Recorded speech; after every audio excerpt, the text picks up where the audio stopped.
अधिकतर लोग यही जानते हैं कि रावण सिर्फ श्रीराम से ही हारा था, लेकिन ये सच नहीं है।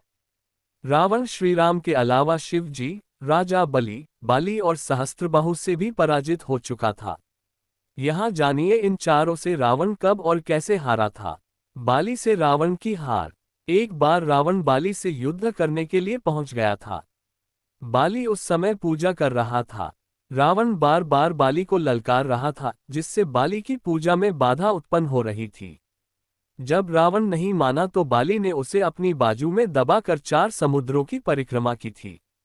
बाली बहुत शक्तिशाली था और इतनी तेज गति से चलता था कि रोज सुबह सुबह ही चारों समुद्रों की परिक्रमा कर लेता था।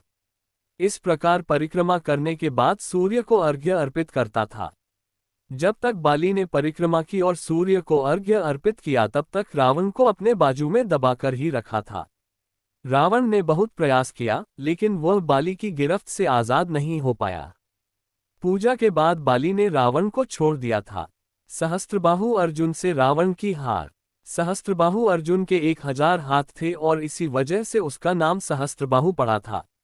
जब रावण सहस्त्रबाहु से युद्ध करने पहुंचा तो सहस्त्रबाहु ने अपने 1000 हाथों से नर्मदा नदी के बहाव को रोक दिया था।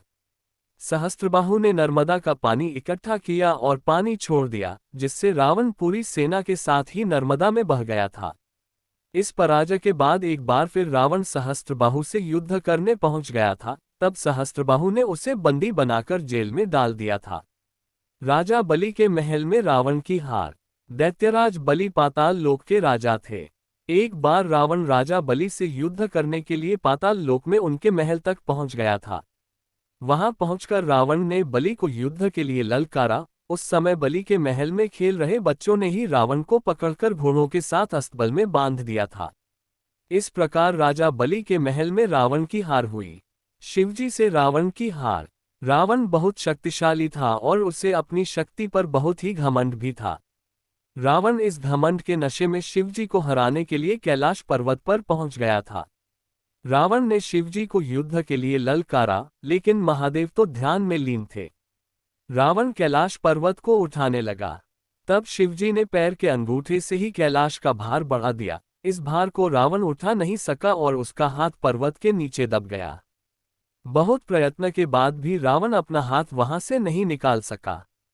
तब रावण ने शिवजी को प्रसन्न करने के लिए उसी समय शिव तांडव स्रोत रच दिया। शिवजी इस स्रोत से बहुत प्रसन्न हो गए और उसने रावण को मुक्त कर दिया। मुक्त होने के पश्चात रावण ने शिवजी को अपना गुरु बना लिया।